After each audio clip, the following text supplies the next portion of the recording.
So after such a successful career, what type of legacy would you like to leave behind when it's all said and done?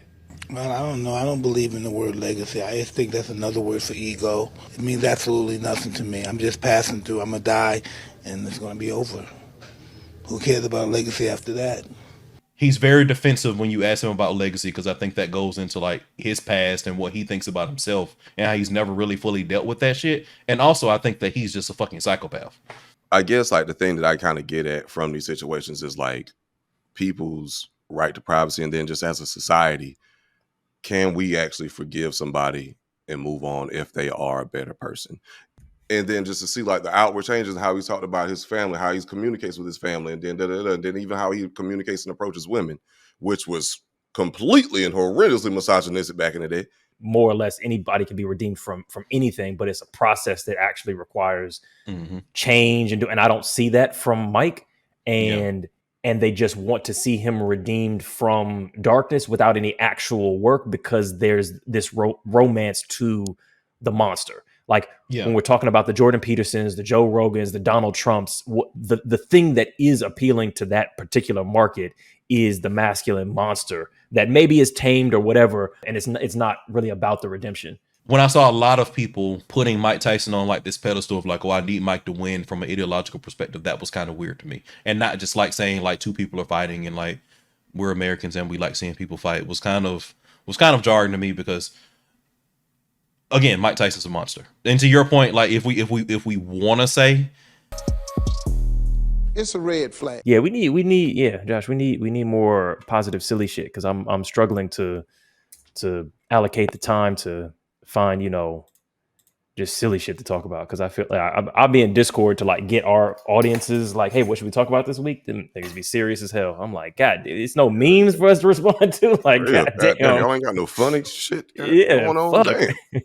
I would love to hear you guys talk about the dissemination of the proclamation of the Social Security system that we'll be facing in the next 150 years. Like, what the fuck? Yeah, the Mike Tyson fight is fairly silly. Like the discourse around it is fairly, So that is a silly one. That's fun. That's fun. Just the culture type shit, as opposed to like, the genocide and the legislative, all that kind of shit. It's just, which is fine, but you need balance. God damn, you know what I mean? Like in hip hop, you need balance in the culture. As Josh was saying, we got to find middle ground. We need balance. As the young Dwayne Carter stated. Also, Lil Baby in 5 a.m. said he was looking for the balance. Excellent reference. Damn. You got your checking and your savings. Bro, the Tyson fight. Like, I don't know how it happened, but I just magically like tuned into Netflix. I was like, oh shit, the Tyson fight is happening right now. Yeah. Well, it's supposed to be on. Like, hey, I'm thinking I'm late. It's 12 o'clock. I'm just not turning it on. And like literally the shit is just now happening. Bro, it was 4 hours into the fucking stream. This is fucking buffering. Netflix can't live stream for shit. Oh man, the quality was terrible. Like during the actual fight part itself, it was like dropping down to like 240, 120p, and I'm like, I can't see what the fuck is happening. Like I have no idea what they're doing. All I'm saying, time is a flat circle. We're slowly going backwards. Going back to like, cable. Like that's what somebody's gonna say. That's what I'm saying. Like somebody's gonna say, with all of these live events trying to be streamed on these platforms, what if we had a service that wired all of this together and had all of this bundled in one single package for a monthly fee that was equivalent to adding all of them together, and we call it cable. Honestly, like people make that as a joke, but I think that's fine. Like I don't know why. Like that seemed as like this like dumb idea of like, oh my god, we've like somehow found ourselves back in the Stone Ages because we can't have nice things. And I'm like, well, wait a second. The problem with what cable was is that one, you couldn't play shit back. There wasn't an algorithmic thing, and there wasn't a category of everything. So if you go for $300 a month, you can get Netflix, Paramount, Amazon, fucking Hulu, Apple TV, all in one thing on demand. $300 a month. It wouldn't be $300. If I can get whatever number.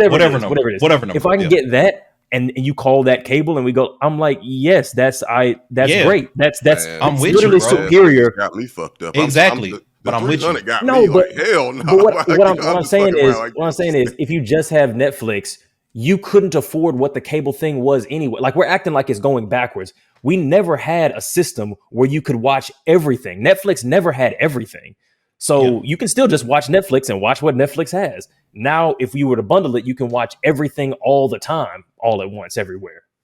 But the thing, okay, so like the other issue was with cable was like there was nothing on, like, because like you paying like all this money, 200 plus for cable, Exactly. your internet, maybe even 300 if you had that bullshit. Well, I mean not bullshit, but Sunday ticket if you into that type of shit, whatever. Yeah. But you was like you paying like all this money to watch 3 channels, and then like you said, you can't really watch what you want to watch when you want to watch it.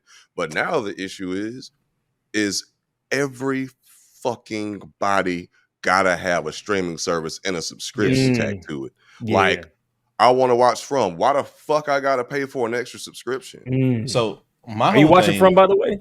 No, I'm not trying to pay for an extra subscription. I'm gonna pay for it because I'm super interested, and so I'm gonna watch it. No, my whole thing was to Eddie's point.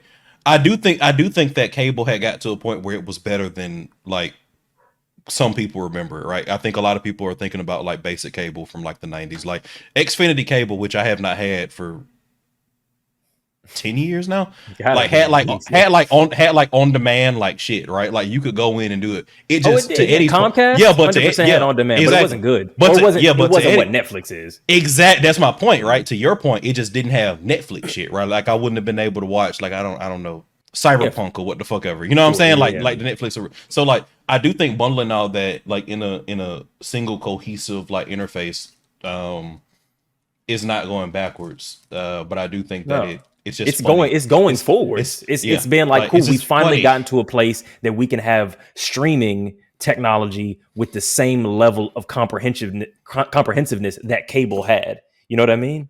I do also think that like Roku with like true universal searches is as close as we get in current state, but then you have to have separate bills, which also just adds like a different level of like complexity to it. Having it all on one payment system is actually like what I would consider to be the gold standard, but affordable payment system at that. Yeah, not $300. Yeah, whatever it would be. I mean, Anyway, welcome everybody to Waving the Red Flag, the number one dating podcast in the universe, brought to you by Viacom. It's your boy Eddie. It's Alvin. It's Josh. Let's get into the culture. Coming to you live streamed in much higher quality than Netflix is capable of manufacturing. I ain't gonna hold you, gang. That actually might have been your device, because once the Tyson and Paul fight actually started, it was fine. Like it was. Ed is not the only one saying that, man. That was it was crazy. Yeah, that was everywhere. Yeah, it was a lot of everybody said that. I experienced the buffer at first, and that's when I went on like TikTok and the social media shit, and I saw like everybody was talking about it. But yeah, like once the fight started on my end. Yeah, I mean, but to be fair, they wasn't doing nothing anyway. It required no real like frames per second. You know what I'm saying? They was both of them were moving in 12 frames per second anyway, so I didn't miss much. So it's fine. There's a whole lot of nothing. All right, so we're gonna dissect this shit, because there's a lot of humor in this. Man, okay, was it Roy Jones Jr.? That was one of the I thought that was Country Wayne at first. I didn't know what he sounded like. But yeah, because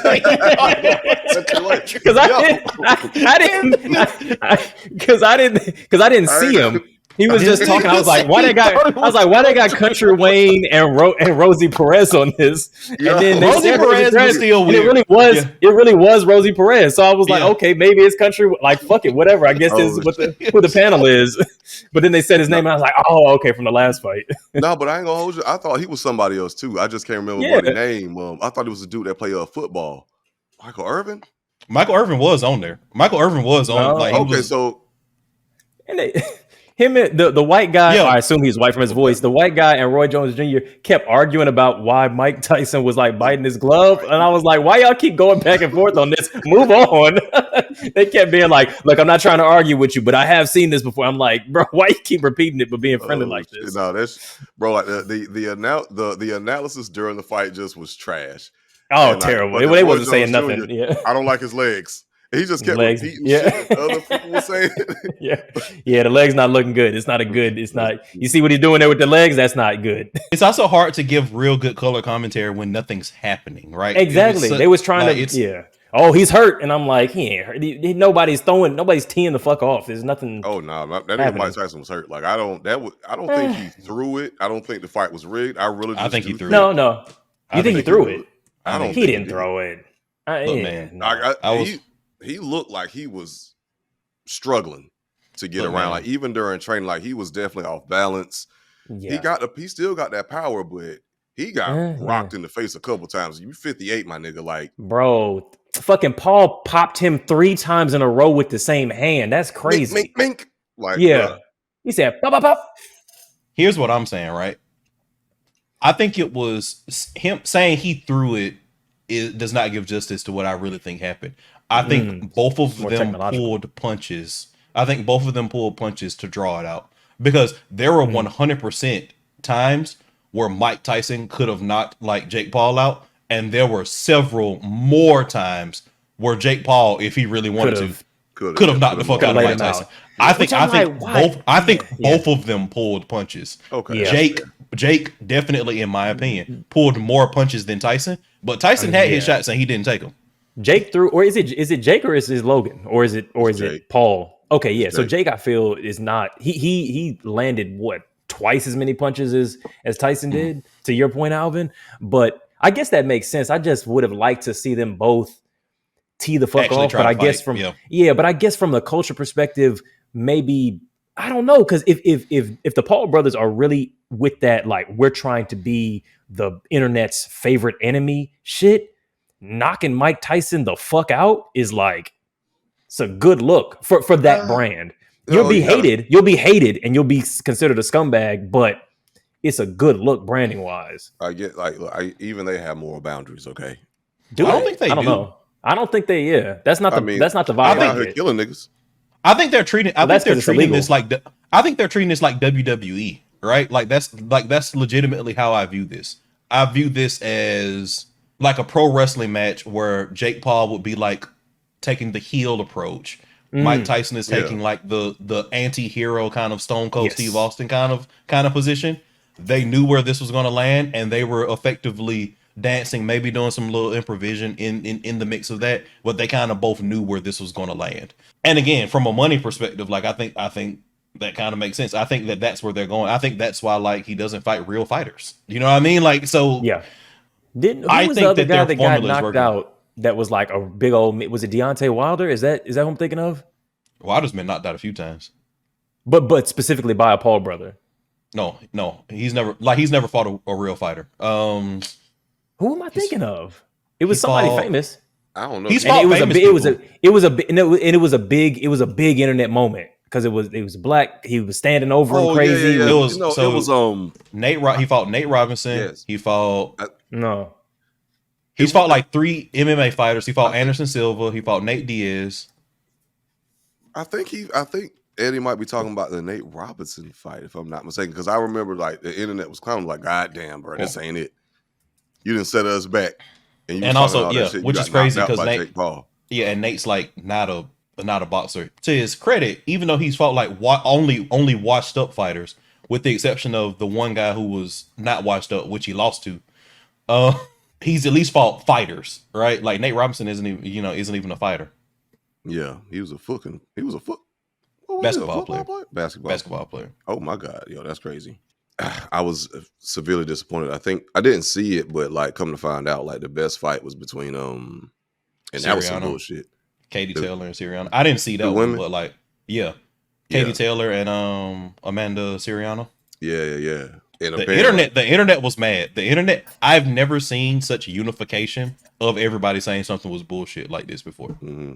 Man, I seen one nigga on TikTok was like, man, so was last night's Netflix boxing thing like just a Trump rally? Pretty much. Can we agree on that? And then there's Twitter like diatribe on that. But she landed like an insane amount of punches more than Katie Taylor. Yeah. I would love to hear what the judge's justification was for how they scored it. And again, I didn't see it, but it's my understanding. Wasn't it unanimous for Katie Taylor? Yeah. That's crazy. Based on the score. Like to such a point where she lost by like 1 point, but it was still like overwhelmingly by judge decision. Like it went into Katie Taylor's favor, which apparently made no fucking sense whatsoever. And like they were saying Katie Taylor like cheated. Or apparently she headbutted her like 4 times or some shit. Yeah. And I'm tracking that only one appeared accidental. Apparently, the others look to be very much intentional, which is why Siriano's like, I was fucked up. Mm-hmm. Oh yeah, nah, she was leaking, but she was still throwing them hands. Crazy. Then Jake Paul got on the soapbox at the end of that bitch and started talking about America. So from that point, yeah, great nation, all that kind of stuff. Track. Shout out to the Warriors, the Army, the teachers. And does he hate the teachers? He has a song talking about how teachers are trash. Not anymore. Not in this new America. Not in the new America. not in the Trump's ministry. Nah.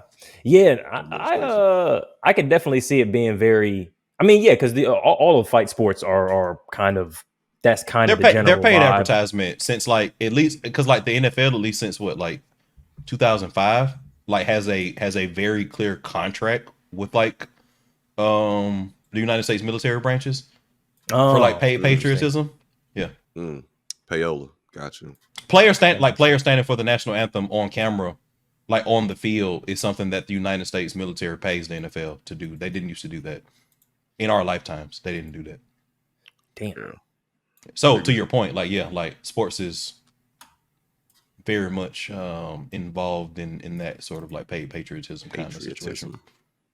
Yeah, but it seems very specifically Trumpy. It seems very much that like, one did. That one 100% did. Yeah, very much. You don't think because I mean Trump been he campaigned through that mechanism through the UFC shit. Dana White was at his acceptance speech, like you know what I'm saying. I would say Joe Rogan obviously. I would say not all sports because the NBA, for example, has a much stronger players association. Than like I mean fight sports specifically is what I said. Oh, fight sports, yes, 100%. Yeah, no, I'm all with you. Yeah. Okay. Did y'all see that? That little interview that he did with like some child about like legacy and shit? Okay. Well, in your return to the ring for this fight, you are setting a monumental opportunity for kids my age to see the legend Mike Tyson in the ring for the first time. So after such a successful career, what type of legacy would you like to leave behind when it's all said and done? Well, I don't know. I don't believe in the word legacy. I just think that's another word for ego. Legacy doesn't mean nothing. That's just some word everybody grabbed onto. Someone said that word and everyone grabbed on the word, so now it's used every 5 seconds. It means absolutely nothing to me. I'm just passing through. I'm going to die, and it's going to be over. Who cares about legacy after that? That shit was crazy. This shit got dark. Hilarious. Quick, true, yeah. Funny thing is, I can't believe how many people didn't know who Jazzy was. I don't know who she is. Like she's been interviewing since she was half that height. And when you see the video, like she is going to be when she gets older, she's gonna be up there. If she continues to like want to interview and be in that space, like she is going to be absolutely crushing it. No, I mean it didn't seem like a random kid. It seemed like her. She seemed seasoned. Seemed very staged. Very seasoned. Yeah. Because she was like, "Oh, you haven't." Yeah. But he did take that shit off the deep end. No, but he went fully out of character. Like he wasn't even because she seemed staged and what do you call it, media trained? Because like her responses were like awkward but polished. He was just like, I'm just talking. I don't believe it. Like, and also Tyson is always, I don't know, man. He just always seems angry and defensive.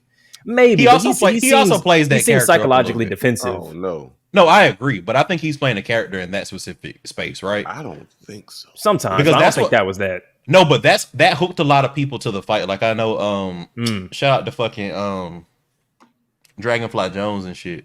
But that whole aspect of like those interviews that came out of him just being like, you know, the whole Mike Tyson, I'm dealing with my darkness, like shit coming back into the forefront is what hooked a lot of people in like the last 2 weeks to even want to watch the fight. Because a lot of people were like, oh, I'm not going to do this shit. And then the motherfucker went on the media circuit talking about, I got to fight for my family and my kids because they don't think I'm anything. But I need to show them that I'm really good at this shit and that I'm a monster. And that I'm going to kill them. Is.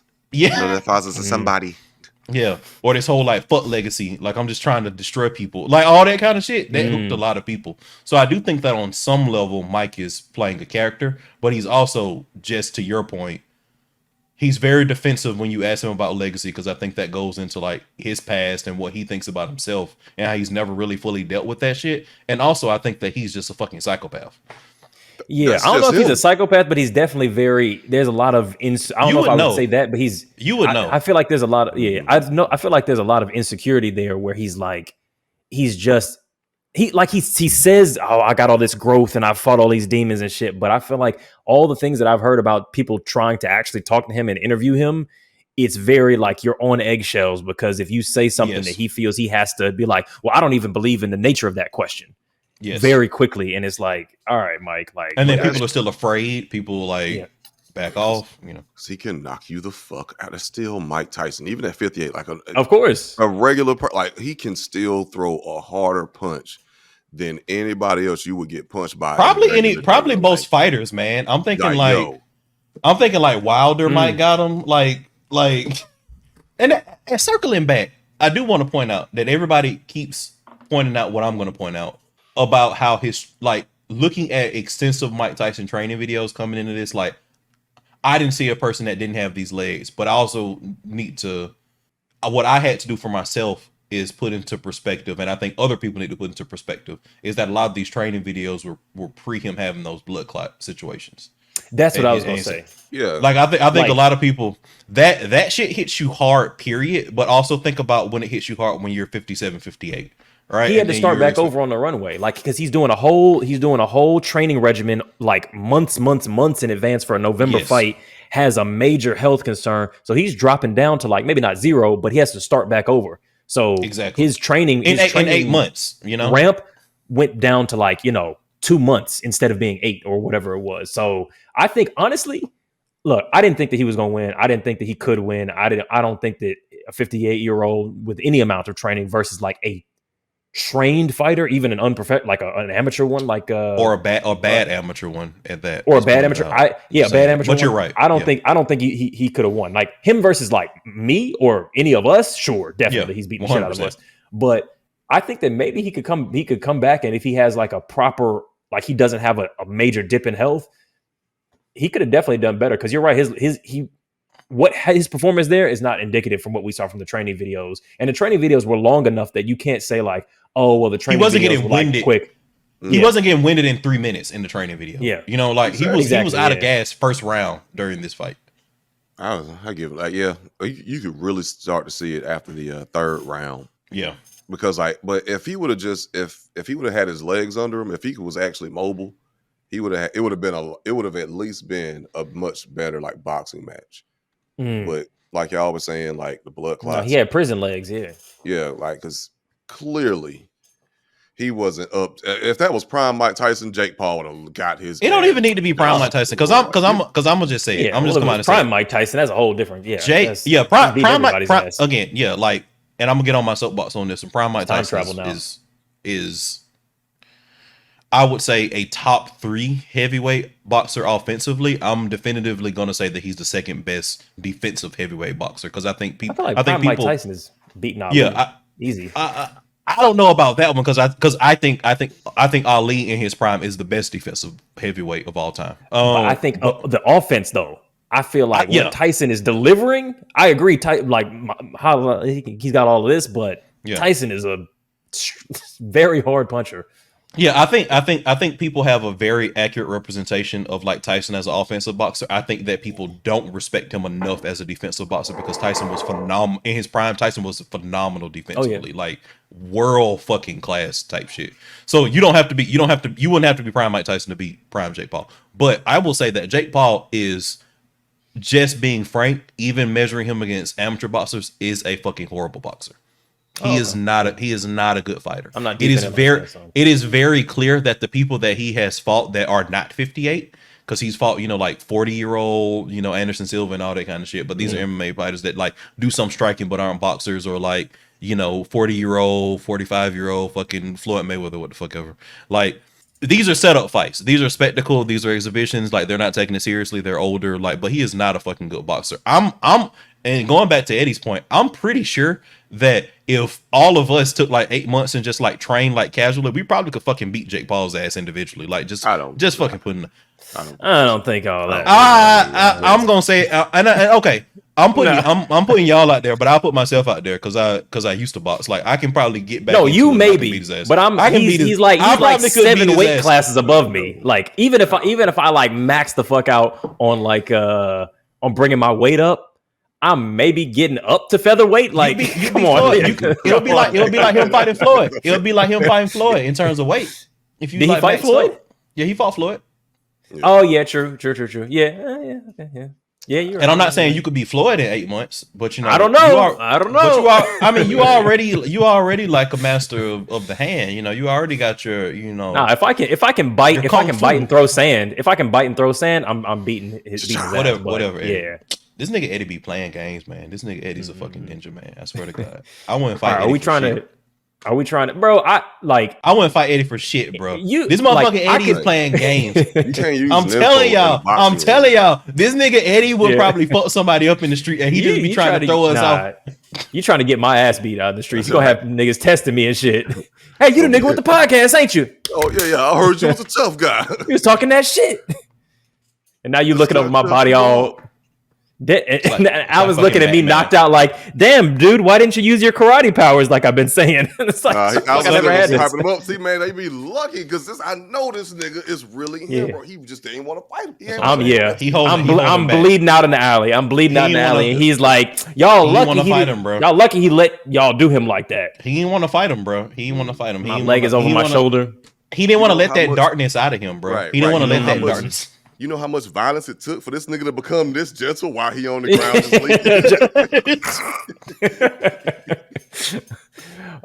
just yeah, from pain comes power. I don't know. Oh, but speaking of which, I think, Josh, you got something to tell the folks. I do have something I want to tell the folks. Thank you for that, my good brother. Got you. Have you ever wanted to be a part of a stronger community? Have you ever wanted to get notifications on your phone? Have you ever wanted to feel like you wanted to go where someone or everyone knew your name? We've got just a ticket for you. Come on down and join Waving the Red Flag.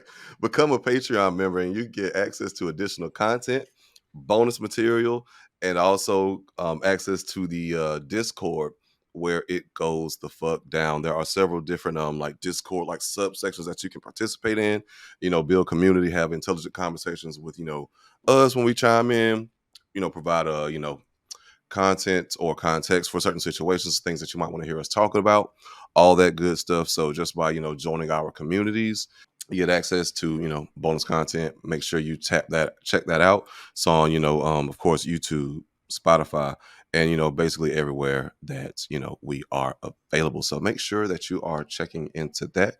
And, it also helps to support us and do more cool things for you all. That's big facts. And yeah, the Discord community is definitely a place for getting more engagement in like directly with us. So, if you want media recommendations, if you want dating advice, we do shit where we, you share your Hinge profile and we tell you, whether it is or is not it, you know what I mean? And just a quick shout out to the people that's already in there. Like my phone goes crazy and I love to see it.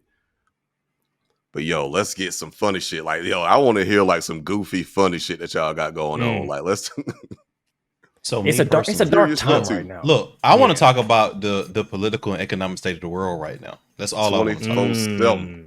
Yeah, how is anything real if your eyes ain't real? Type shit. Yeah. I'm with you. It's called the American dream because you got to be asleep to believe. You know what I'm saying? Like that type of shit. You know what I'm saying? Black power, my brother. Exactly. Yeah.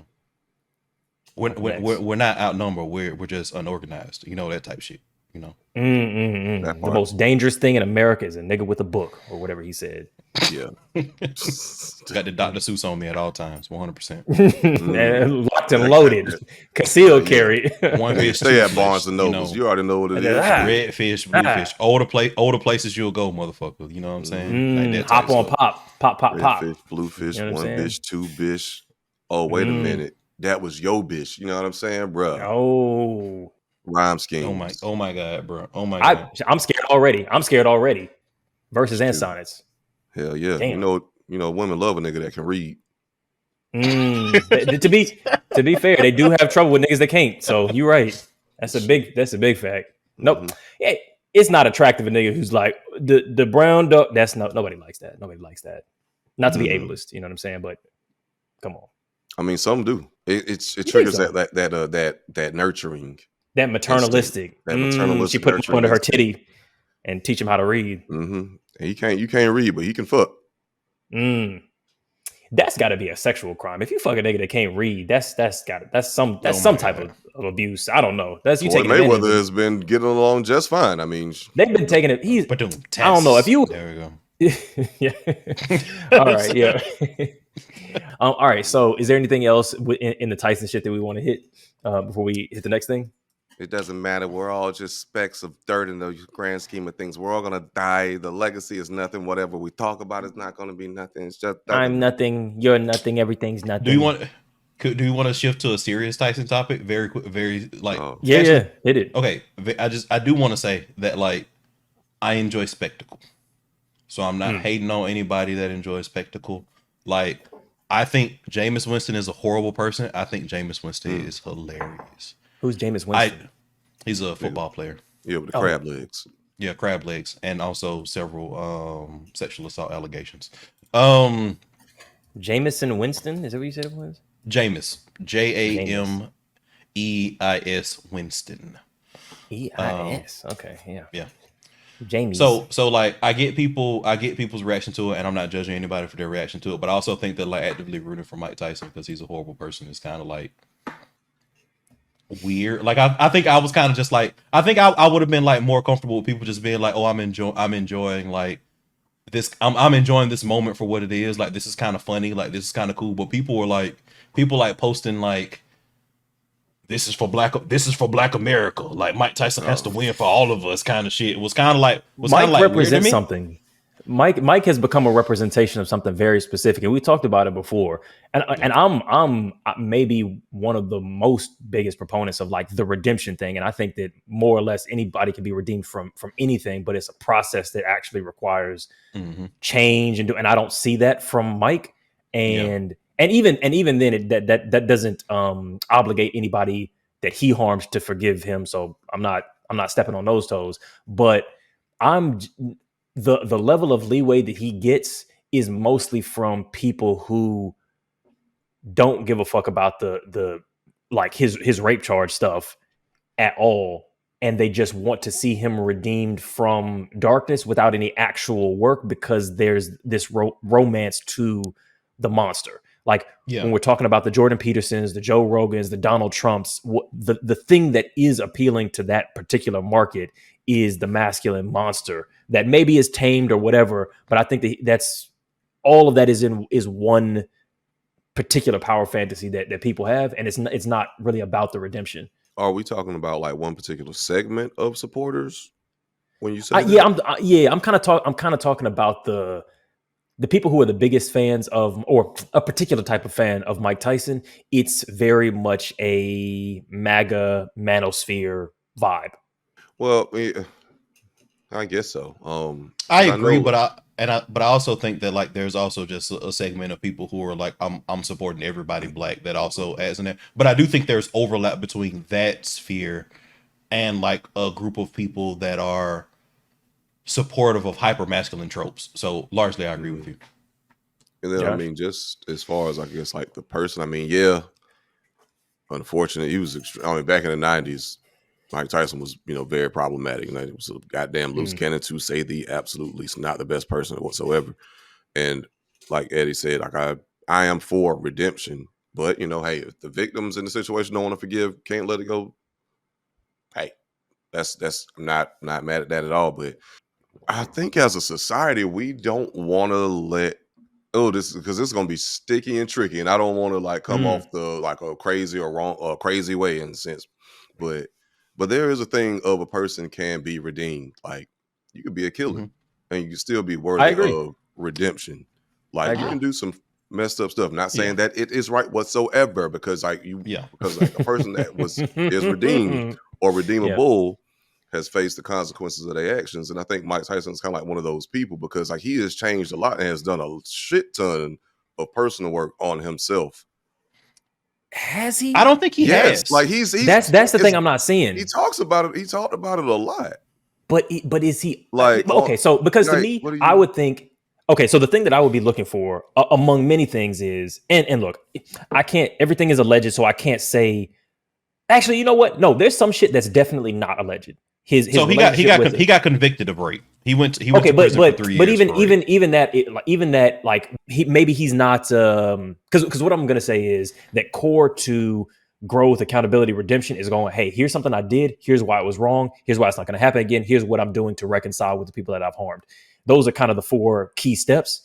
If he's just maintaining his innocence across everything, then I kind of can't. There's nothing for me to get a grips in to argue against. So you But want his public relationship apology, specifically like you, with his partner, what was old woman's name? Tony, Robin Givens. Robin Robin, Givens. Givens. His relationship with Robin Givens, both he and her have corroborated one another about his abusive behavior within the context of that. So the thing that I would be looking Yes. for, which maybe exists, and I'd be curious about, is him going, I was an abusive partner. And my growth is not about me taming my demons and how I've gotten over it's about I did something wrong and here's how I intend to not do it. And here how I've tried to reconcile that. That's what that would look like. I've seen Mike sidestep conversations about that consistently. And when I juxtapose that with and Eddie, me and you've talked about this in this regard too.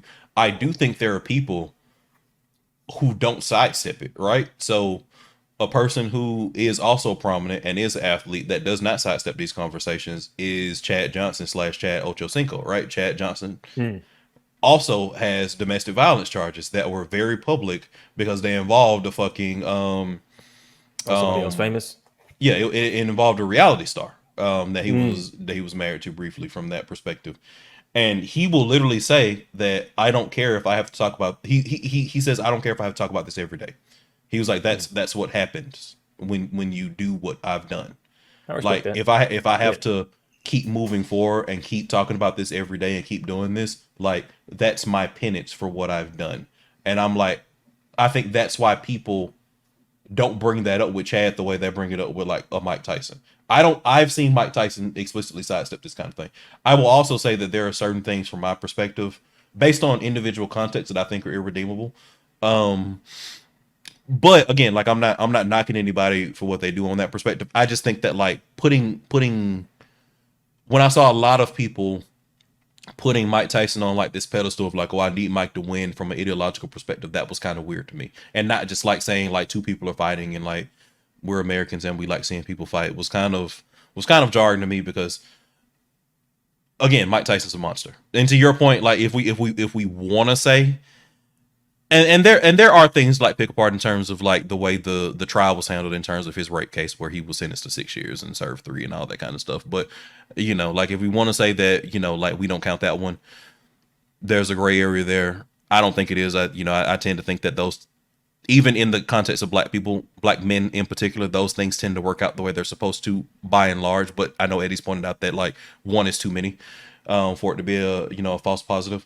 But to Eddie's point, we know that he corroborated as well as she corroborated the Robin Givens stuff in terms of, that domestic physical abuse kind of situation. So I would be hesitant to give him an olive branch in terms of how he's been redeemed when like he sidesteps those conversations when we know we have examples in the public eye of people who have not sidestepped those things. That's fair. I guess, and again, because I don't even want to like be divisive, because it's not like I'm disagreeing with you. I do love it when I see someone who can handle those conversations and in the public eye. But it's also a thing of if I can see like visible changes of someone that has clearly done a lot of internal work, just because they might not always want to answer questions publicly, or maybe because they don't have the articulation to have those conversations publicly. It's like you can be deeply repentful to yourself, for yourself, to the people you have wronged, and not want to have certain conversations publicly. Like, but just because you don't want to or cannot have those conversations publicly. Now, when I say cannot, I mean like you might, by you talking about it, actually could fuck around and make the situation worse and cause like another issue or just another way with this thing coming back when it wasn't even like that internally. Like you might say the fucking wrong thing just because you might not be able to articulate yourself. So just in terms of in that vein, I do want to extend an olive branch because like he's clearly done a lot of internal work on himself to be like a better person, to try to be a better father. I don't know his whole life, but I at least want to be able to extend like the olive branch in the hopes that, you know, he's actually doing more than what I could visibly see.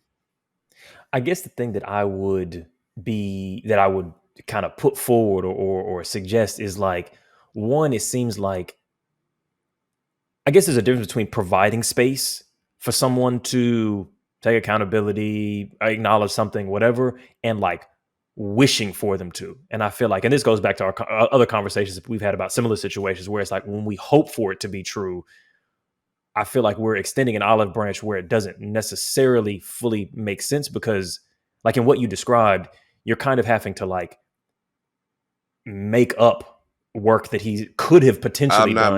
I'm not making up shit. Like I can like, bro, like I've sat there and like seen his interviews. Like I've seen how he's talked about his past traumas. Like everything ain't sidestepping. And like you can see a complete contrast between like his old self and like how he used to talk specifically and, like, to do women with versus like a couple years ago to present day. Like are we talking specific? I guess because there's two things. There's two things here, which is, has he done internal work for his demons and trauma versus has he done work to reconcile his abuse of women? And I feel like those are two related but distinct things.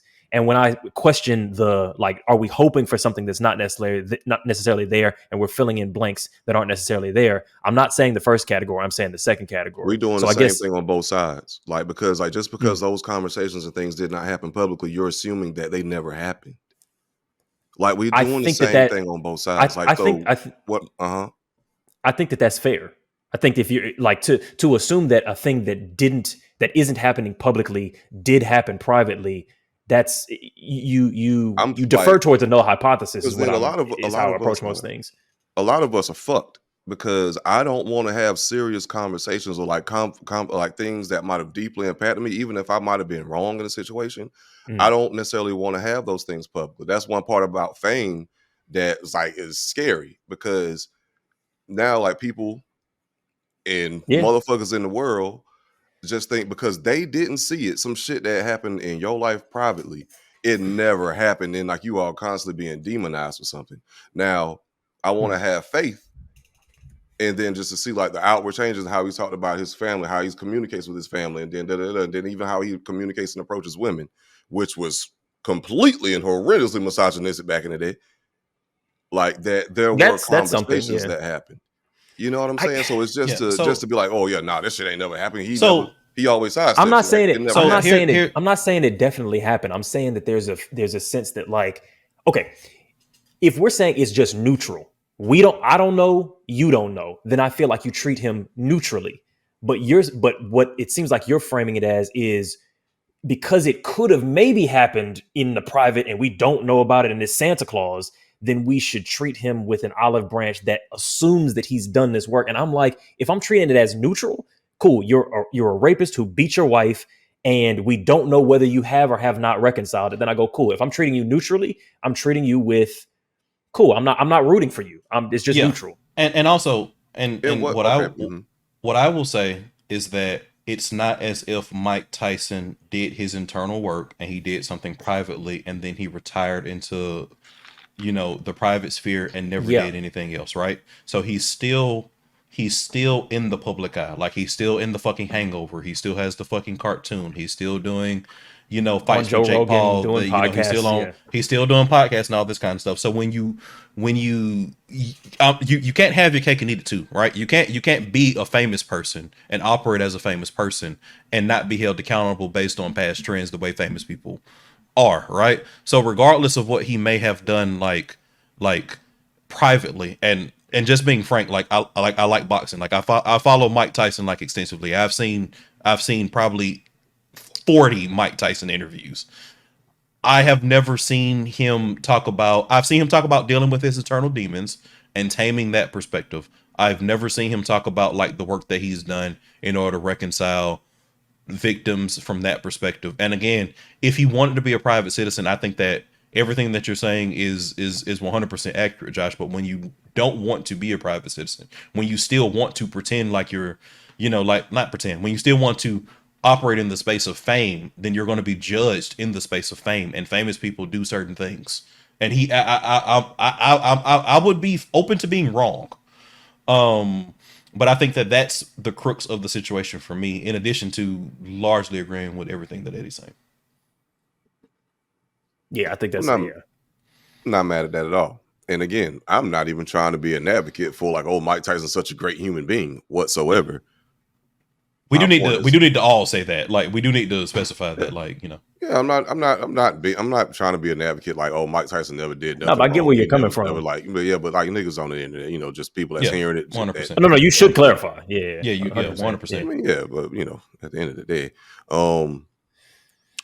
I guess like the thing that I kind of get at from these situations is like people's right to privacy, and then just as a society, can we actually forgive somebody and move on if they are a better person, even if that might mean that you didn't see something happen for your own eyes, because that's not some shit that a regular person can just deal with. And like famous people are regular people, and you never know when you might come under some bullshit.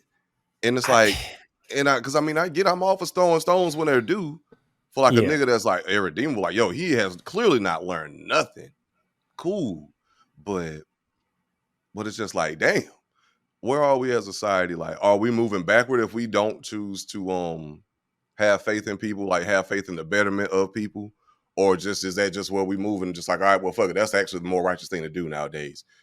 Like, if you fucked up like so bad in like 1998, like we should just never let you move on. But I feel like what we're doing is this thing where we're because okay, so maybe let me take it from a different angle that's less like just directly antagonistic.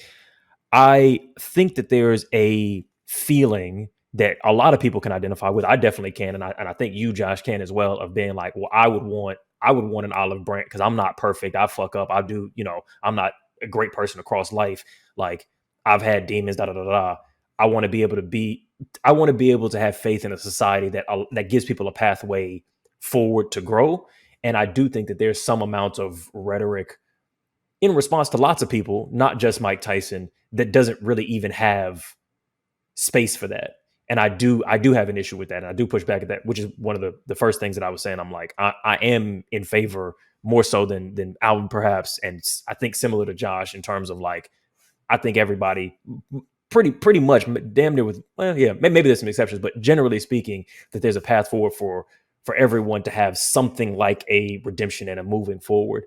So I just want to clarify that as a stance. I do agree that there is some aspect of the culture that is like, no, you just can't move forward. Clearly, like the culture has allowed him to move forward, and like you said, y'all, because he's still very much a public figure. So. And so I think Tyson is, I think that what the thing that I'm arguing about, and Alvin maybe to a lesser extent, but to the extent that we overlap with each other, is that Tyson isn't the guy for that example. Like, yes, there are people who wouldn't forgive Tyson under any circumstances, but I guess the thing that I'm getting at is that Tyson doesn't meet the circumstances for what I think forgiveness should be allocated for. You know what I mean? Like, maybe he is getting treated unfairly, but even if he were getting treated fairly, I still don't think, I mean, overall, I don't by the masses, I don't think he's getting treated unfairly. I think it's exactly. Yeah. If I'm being honest, fine. So I mean, he's fine. I guess it's just like in these conversations, and it might not even just be about Mike Tyson. This might be like a general. This is really like a general. I think point that's in terms of just like the mob mentality and just like, oh, fuck you for life, But one thing I will say, like, shit, I wanted to see him win last night. I wanted to see him knock Jake Paul's ass the fuck out. I really had hope. I was like, come on, goddammit. Everybody did. Yeah, but it's also like, it happened in 1988, 1998, never crossed my mind. But that's not, so my whole thing, but even bringing it up is also, it's also like, again, I'm fine with like the spectacle of sports. Like, there are winners and losers, right? Like when you engage in what the spectacle of sport is from that perspective. My whole thing was like it's fucking like Mike Tyson Harris, like AI generated art. You know what I'm saying? Like this is for the culture, like all that kind of shit is a. I think that was a bit far, but like yeah, like people. I agree with you on that. Like again, like people, you know, Mike Tyson's historically, minimum historically has not been a great human being. But again, the spectacle of sports is a spectacle of sports. And the NFL is full of horrible people. We also can't act like Tyson is just a boxer. Like if we go, okay, cool. We like we like his boxing ability. We want to see that the story of that boxer, you know, on some Rocky Balboa shit, you know, coming back, having a comeback, knocking a younger guy out. He also is like a frequent. He's maybe thought leader is too strong of a word, but he's a thought-based public figure. He's a sophist at minimum, right? Like he's what's that one? I know, right? Actually, don't explain it because let me finish this point. Yeah, go ahead. A street corner philosopher, you know, is probably like the best kind because of thing, yeah. So he's on podcasts. He's talking to people about ideas, about his experiences. He's biographical in what he talks about. So all of us have this sense. People who hate or love Mike Tyson have a sense of him as a person. We've all got a Mike Tyson story in our head of, you know, his daughter that he killed, I think, right? Like his no, he had a daughter. Situation. He didn't kill her. He didn't kill her, but a daughter. He had a daughter died. He didn't kill her. Oh, he had a daughter died. Yeah. Okay. Got you. Daughter died. Yeah. Sorry, my fault. I don't know what I'm confusing. Yeah. I thought it was a car accident. I thought it was a car accident situation that, yeah. She choked herself on a treadmill. Again, he was in a different state. Yes. No implication. Okay, I'm thinking of something else. Yeah, sorry. Retract that. Allegedly. Information, man. He had killed, right? Like, what the? Well, that's why I said. That's why I said, right? Question mark. Looking to the fact checkers for, you know. But so he's got all of these moments in history that we're all connected to, and so I think to look at him and just go, oh, he's just a boxer. Feels to me like playing coy when people go like, hey, maybe we need to question where this person is in the culture because they're more than a boxer. So you can't have it both ways and be like, oh yeah, he's just a boxer. Don't judge him on the things that he's done and the guy that he is because he's grown emotionally. But also he's on all these podcasts and we listen to him talk and we love his story. And we like the arc of him as a human being and how he's tamed his demons, despite the fact that he hasn't addressed any of the shit. Like you can't do both. Like if you remove the boxing, in a way, Tyson is still Tyson. Like if he never boxed again since the Hangover movies, he would still be a public figure. And so we're addressing a public figure for their public actions, you know, especially when so much of the shit that he says on a podcast is about his emotional growth and how he's fought his demons and shit. It's like, what about those demons? Oh, we're not gonna get into that. Oh, okay. So now I can't say anything about that. Like, I feel you. I mean, on this particular topic, it's not the hill that I want to die on, willing to die on, care to die on, because niggas ain't about to fucking kill me. But I just know, because I mean, I get what you're saying. Like, you know, in the sense, you're making you and Alvin make an extremely great argument. I'm not even here. It's not the fucking hill I'm about to die on at all. My thing is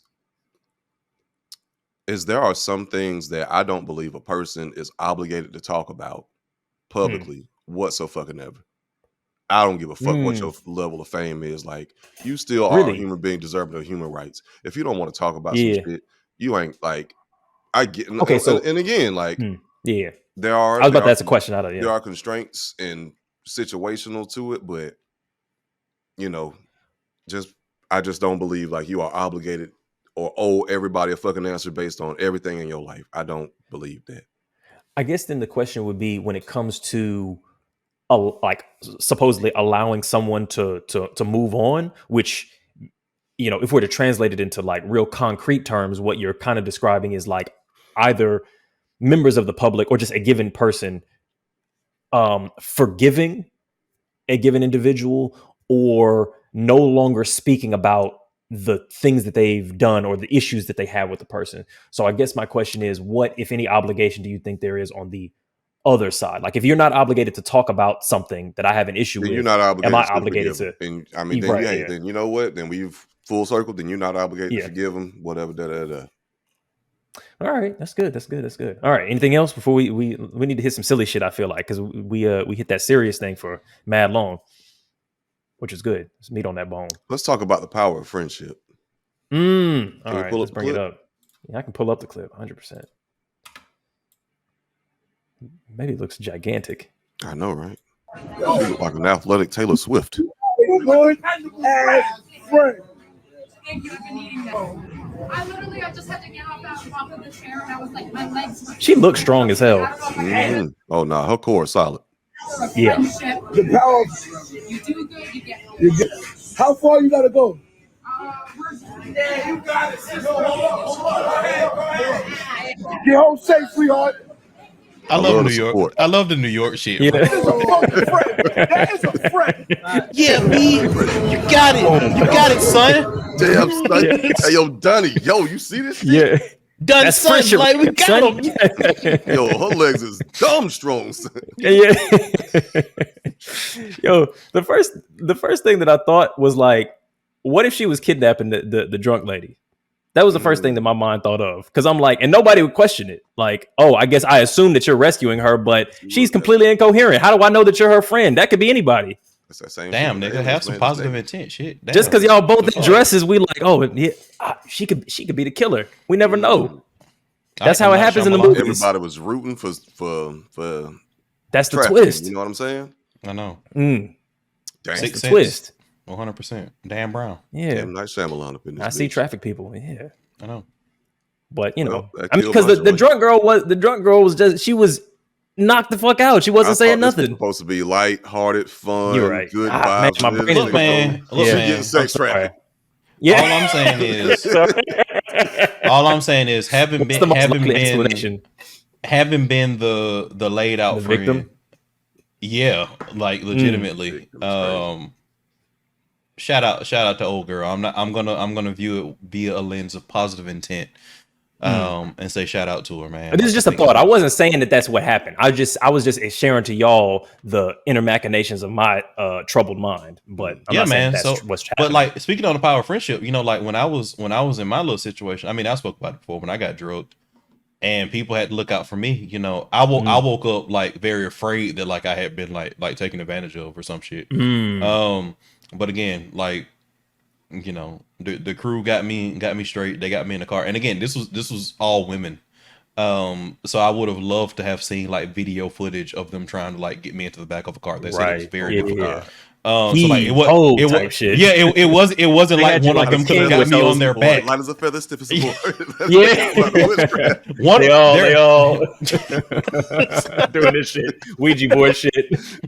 Somebody light some incense. Like I'm like in the road, like running around and shit. Apparently, just saying like, just leave me, bro. Just leave me. But oh damn. So they had to get him, like Batman, throw the fucking little bowler and get his ankles together. I mean, shit, effectively. But all that being said, power friendship, real shit. One, I no, like my only caveat would be, so I got drugged, and I don't know what happened with this young lady, but don't take advantage of your friend's kindness, man. Don't be the friend that like you just like overdrink, get fucked up all the time. Yeah, and like they always gotta be the ones that like carrying you on their back and shit. Don't be that friend. Don't take advantage of it, but always know, like, always have some people around you that like won't like let you on occasion, you know, it's like good. Slip up a little bit and like don't protect you, like because that matters a lot. Because the other thing I'm thinking is little black dress can't return that favor. Like I feel like, you know what I mean, if red dress is fucked up, black dress is not putting her on her back. She don't I can tell she doesn't have the quad strength. She don't have the squat. They need a stronger friend group. You know what I'm saying? That's what I'm. You know, they need to expand. You know, and I feel like red dress is probably always having to do this shit. You know, it can't just be Kobe. It can't just be Kobe and Shaq. You gotta have some power they need on the team. They need Paul Gasol. You know, man, Nick Van Exel or whoever the fuck, I don't know. Eddie Jones. There we go. Yeah, they need extra people on that team. They probably did. You know what I mean? It probably was a squad. It wasn't just them two. I'm sure they were in a gaggle of women all together. So probably. Damn, that seemed derogatory. I don't know why you had to say. Oh, because of the. Yeah, you're right. A flock. Yeah, sorry. Nah, there you go. Like that a lot better. Yeah, you're right. Flock of bitches. That's crazy. Yeah. Also, NYC had them covered, bro. Like the Tims was gonna come out. You know, they seen two white women there. You know, like they was gonna protect them with their lives. You know. Man, they saw that shit and immediately had to respect it because I mean, like, really think about it. Like, fuck all the negativity and like all the negative machinations of the mind. Like, really think about this shit. That girl, red dress or red shirt, red shirt shouted, put goddamn black shirt shouted on her back. Goddamn, maneuvering through the harsh, grimy, dirty streets of New York City in heels, walking down steps, having to pay the toll, probably for both of them motherfuckers, because you know they don't play about that double damn tap. side gate. That's a good Nigga, point. Yeah. bruh, I'm the core strength, and then she probably was drinking her dad. She The probably had a knees. cocktail or two. You know what I'm 100%. saying? That's a good And it point. ain't like you could just That's a call a good cab or point. get an Uber. Nah, she put that motherfucker on her back. Yeah, she didn't even have the money. Bruh. I mean, Phone clearly broke. She was like, I'm gonna squat you all the way home. Fuck it. We take I the mean, they metro. was on the sub, so I mean, you know, she had enough. You know what I mean? You can load that card up, you know what I mean? So taking an Uber across New York that's money. So she was like, that's look, just we're gonna make it somehow. Pursuit of happiness. Yeah, me personally, I would have Uber helicoptered where I had to go. You know, me personally. You did Uber helicopter us a couple of times while we were in London. I appreciate that. Thanks for doing that. Yeah, that did happen. That was 100%. That was what's up. Big facts. Yeah, that was that one that I got super fucked up, and Yeah. Power Josh had friendship, one too many martinis. You know, that were extra dirty. Yeah. Nigga couldn't make it. Shirley Did Temple was make fucking him up. Man, oh wow. Okay, so y'all want to know something funny? What? You remember Speaking of yo, I was so fucked up that night when we went to that bar downstairs. Really? Yes.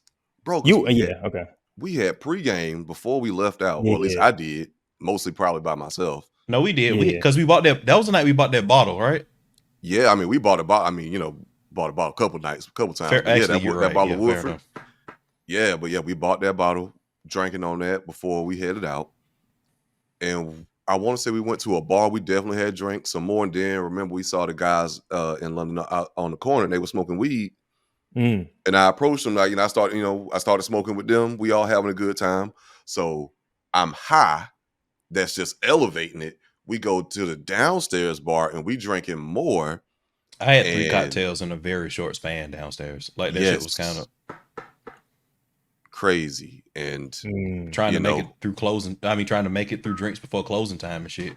For real, down in them bitches. And you know, because when I went off with my little friend that came, nigga, I was like, when I had separated from y'all, I was like, I am fucked up. I cannot go to another place and hold my own. Like I'm gonna be. Yeah, okay. I'm fucked. Well, we would have squatted you if necessary. Wait, how did we go get back home? Because I feel like we all went back home together. We took a boat. We we took a boat back home. We did we take a boat? We took a boat. Did. A boat. Yeah, okay. Because I know you can also. Boats. Oh yeah, okay, got it. Okay. Like, Yeah. I thought you said boat. I was like, that's why I had to clarify because we could have taken a boat. Like we because they had the Uber, the Uber boats was a thing. Yeah, that was an option. So I was like, all right. Yeah, because I met up with y'all at that halal spot like shortly, like maybe like 20 minutes after we separated. Because I was just like, yo, nah, I can't do it. I am. Yeah. We would have carried you. Man in a foreign land. Yeah. Playing in that foreign sand, goddamn. Oh shit. Welcome, my gal dem, man dem, and envy dem. Foreign man. Big envy. Well, we go. No, not no. That was. You got the colors. No, you got it just blue right now. No, like the way that I thought, because like the last thing I said when I said big envy, like it sounded like I might have been like doing something I would like. It sounded like it might have been a different situation, but maybe I overthought it. It was like a pause thing, but yeah. No, that's what I assumed. Yeah. Like, wait a minute. Reel it back in. Identify properly. Yeah. Yeah. It's he/him. You know what I'm saying? That / him is and him is capitalized. Oh, like the Lord and Savior. It's an acronym, really. You know what I mean? He is a man. He is man. Him. Him is masculine. You know what I'm saying? That's yeah. You could just wait. So him is in him. Yes. Him is an acronym, and the A stands for him. With that being said, this has been the podcast. It's been your boy Eddie. It's been Alvin. It's been Josh. Catch us next week, as always. You know what I'm saying? If you want all of this, this pithy bon mots, this banter, this cleverness. You know what I'm saying? But look, if you see no, let me not be dark. You know what I mean? What do I want to say? You just said light. If you say again, nothing. Go ahead. I'm sorry. If you see Mike Tyson coming towards you, you know what I'm saying, and you're untrained, even though he's in his 50s, you might be seeing a red flag. But at the same time, if you've not reconciled for previous things in the past, it could be you that's waving the red flag. It's been Waving the Red Flag podcast. It's been your boys. Join us on Patreon, Spotify, YouTube if you want bonus content, if you want to join the Discord, if you want direct advice and DMs and content from us. And subscribe. Let us know what you think in the comments, and we'll see y'all next week. Peace, peace, peace.